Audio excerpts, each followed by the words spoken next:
Lenska with Lenska Realty, and this is another edition, San Diego Real Estate Market Update, September 2020.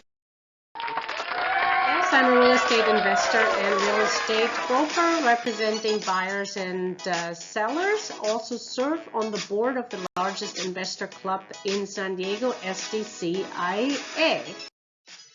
As you all know, we're looking at the real estate market of San Diego County, but we also have to look at the economy overall. And right now, how will it affect your bottom line and your investments?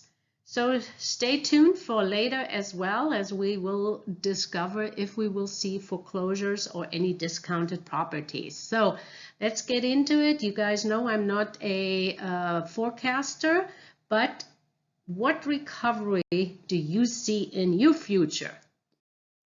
Do you see a V-shaped, a U-shaped, L-shaped, or a W-shaped? Everybody has kind of made up their mind what they believe the economy will do, but how have we recovered so far?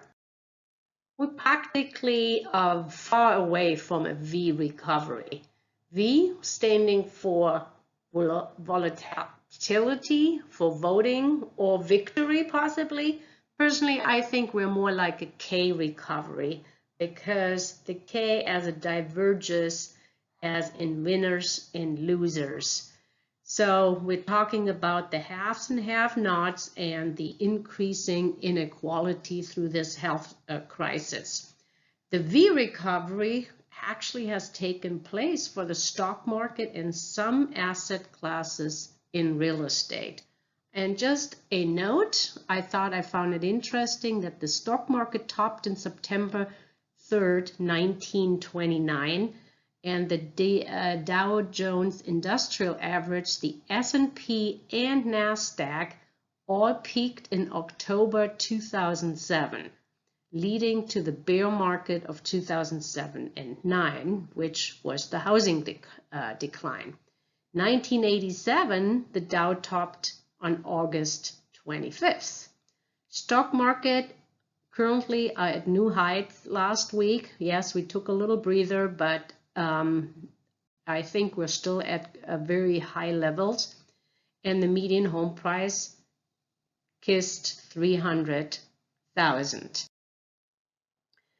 To get an idea what the economy and real estate prices are doing, we'll also need to take a quick look at the U.S. COVID-19 test results per day. We've been running over 700,000 tests, but the positivity rate declined to 5%. Now, between being positive and people that are dying, it's about 927 US daily deaths as of last week in August. Here we go. We're looking at real estate data points, sales inventory numbers, interest rates, employment data, HPSI by Fannie Mae, home builder sentiment, evictions, foreclosures, forbearance, and yes, affordability is back. So stay tuned to see where housing prices are going and where they currently are. Right now, we're looking at an increase of median home price from last month's $635 to now $645, which is about an 11.5% year-over-year increase. The median home price for detached, it's up 14.5% year over year. For attached units, we only saw an increase of 10%, up to 479,000. So if you guys look, the last time we had a sharp increase, it was around 2007 in the first half year. So, and lately, the last 3 months have been a steep increase. We're currently running at about $443 price per square foot, short of 10% up. The market is very hot. We have 22 days as an average, but we also seen that half of the homes selling in less than 7 days. Pending sales have been up from last year, but remember, we're now comparing the fall season, which is the new spring season, to last fall. So all the numbers you're going to see are obviously don't really compare apple with apple. Well, the good news is that we're increasing pending sales. It's a strong, fast-moving market with sold listings slightly down, now at 9.2%, but because we don't have inventory. And here we are, the richer selling. We currently see many more listings, new listings come on the market in the above 3 million range, and we've been actually not seeing an increase in between the 2 and 3 million, and actually we're seeing less listings below 2 million. So what's up with that? Pendings, the red circles mark the May of each year, which is usually the peak of the spring selling season, meaning after that pendings decline. This month we had totally different. In August we have been up obviously 19.2%, and we have about 3,812 units currently in escrow.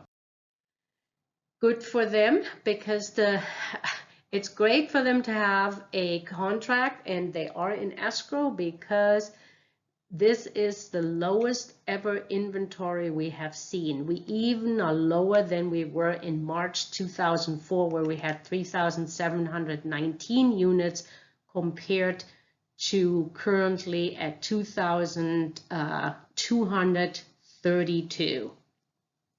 And this is only for detached, meaning the inventory is half of what it was a year ago.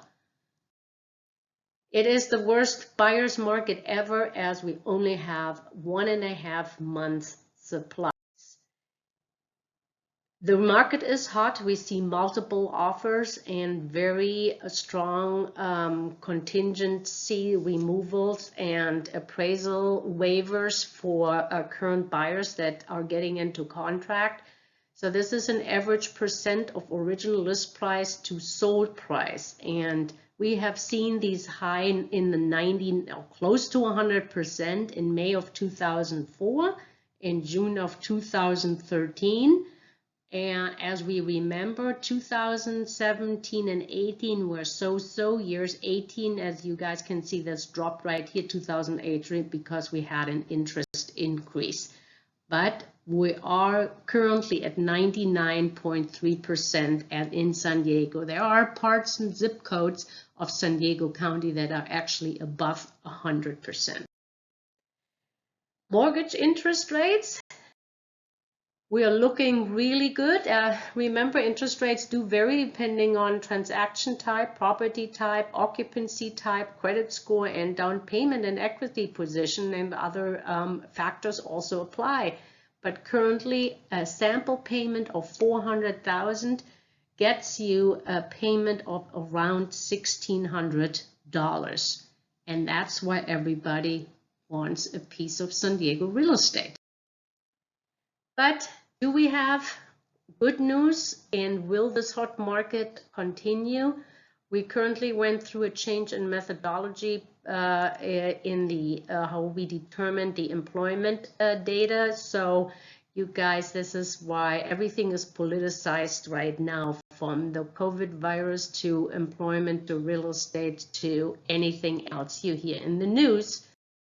That's why you need to listen to your local realist, because I try to bring you the graph stats and some of my own numbers I pull, so you have a more objective idea of what's going on. So the August job report, obviously we've added 1.4 million jobs, and unemployment supposedly dropped to 8.2%. But all the jobs that were created, 232,000 temporary workers were hired by the US Census, which will be lost probably in the next 3 months. And then also state and local government added about 93,000. In addition, for the private sector, job growth actually slowed in August compared to July. There's a little bit more good news, as we not only looking at the unemployment rate, we also look at the labor participation rate and the employment to population ratio, which both are up. But considering the U6 unemployment is currently at 14.3%, down from 16.5%. So it's not quite as steep of a drop as the unemployment rate. So that U6 number is a total unemployed plus all marginally attached workers plus total employed part-time for economic reasons. And this is more a realistic unemployment number, is it? San Diego rates about 14.5% and is one of the highest rates in the country, as you can see by the shades of the colors, which are the red ones are the states or areas where we have over 18 or over between 14 and 16%. Now we get into some bad news, because as we know, jobs are important to qualify. So do you think the layoffs are over, or they are just the beginning? And remember, there are still 30 million people that are on insurance claims. So we still have many people unemployed, and since we have a lot of government programs. We're starting to see a second wave of layoff as Payroll Protection Plan, which is another government for companies to keep their employees. So, but that money is running off, and people, companies that have thought they're coming back strong, they have furloughed their workers, and now we're talking, some higher level, higher earning layoffs. So, and we have other government programs where the airlines and the cruise ships and the resorts received congressional bailouts and other funds, and that will come to an end. So if you consider the initial claims as under 800,000 as they were reported this year, but you include the self-employed workers who filed under the Pandemic Unemployment Assistance Program, you end up with about 1.6 million. So far, again, like mentioned before, nearly 30 million people are still on various government programs. Now, in times like that, we know when times are bad, one's credit card companies reducing their risk and cutting down Main Street's credit lines, where credit lines for corporate America is getting extended.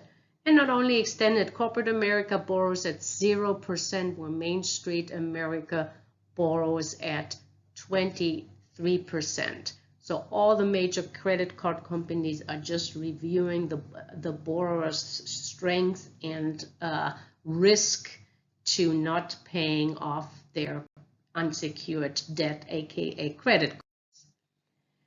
So we talked about the initial jobless claims, which California is one of the leading and is the leading state with about 10%. And not only that, it's about 200,000 initial jobless claims, which is still high, and it has been subsiding a little bit, but not by much. So it's very stubborn, consistent. Also, we see fewer job openings in the week of August 19th, which is about down 33%. Now we're looking at the HPSI, the Home Purchase Sentiment by Fannie Mae. It is an index that takes into consideration, is it a good time to buy, to sell? Will home prices, mortgage rates go up and down? And how confident are you about keeping your job? And how does your financial situation compare to last year? And which is good news. It's slightly more positive again this month, as in 3.3%.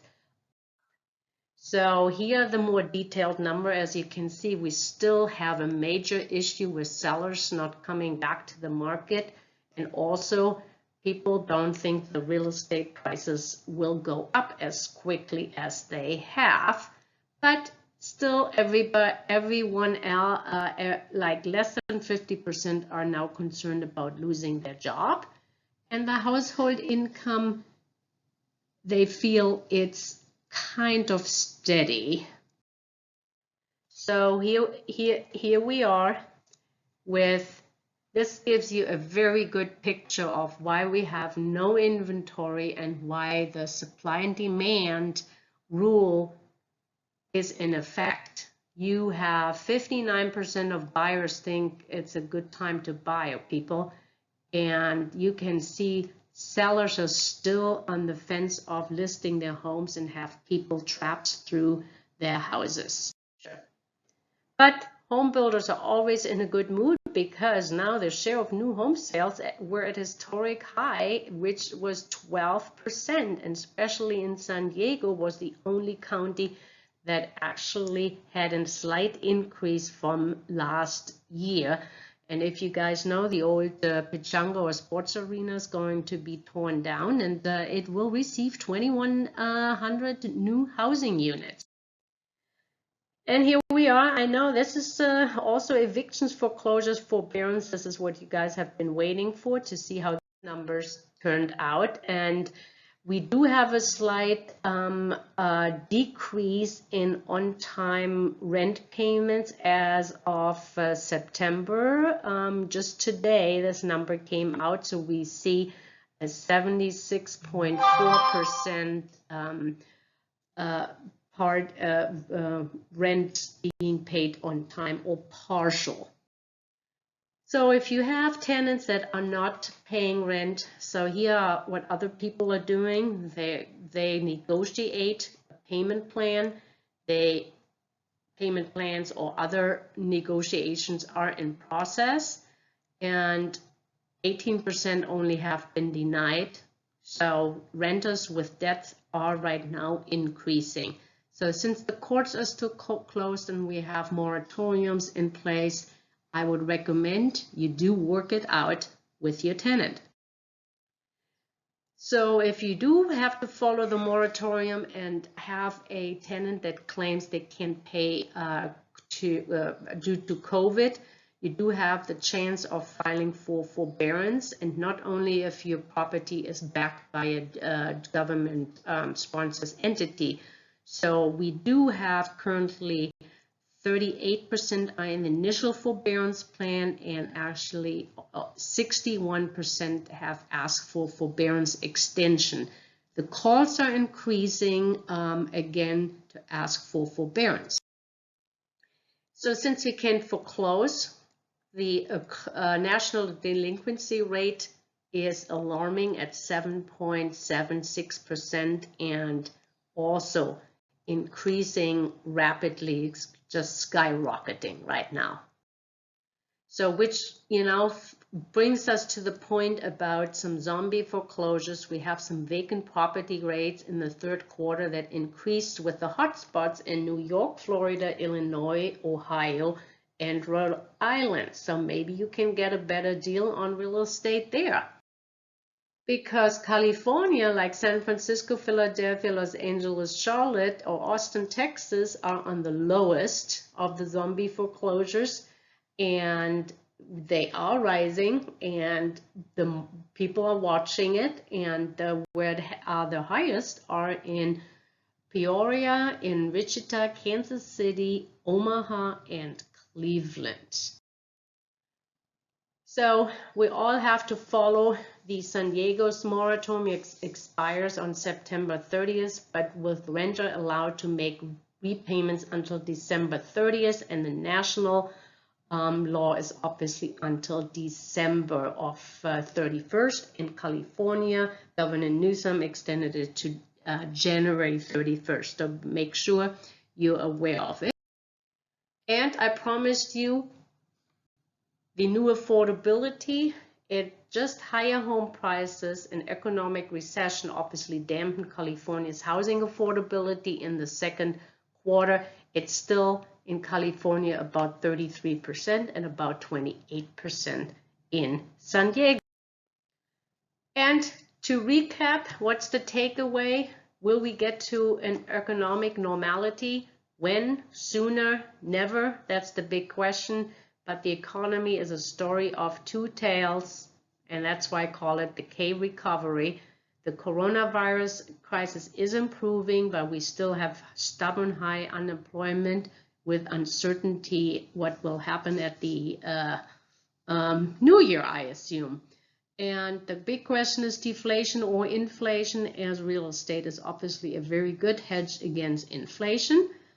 Eviction and elections cliff are approaching, and we're still dealing with the Fed propped up market. And remember, all real estate is local. You can't listen to somebody from New York and apply it to San Diego. So I appreciate you guys listening to my market update, my numbers.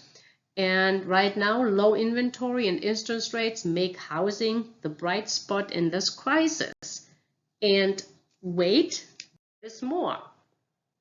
San Diego Real Estate Profit Building. This is a free meetup event I do on certain Mondays, which we call Money Making Mondays, where we dive a little bit more in the areas in the economic data and determine where the good real estate deals are being had. And if you like to have a little bit more education, there's also another meetup I run, and real estate investing field trip, where we evaluate and analyze real estate investments for maximum profit. And this month we have a fix and flip investor showcasing his fix and flip, and we'll tell the 5 most profitable deals. And sign up on Meetup. It will be in form of a Zoom call, and it's on September 19th or every third Saturday of each month for the last 12 years.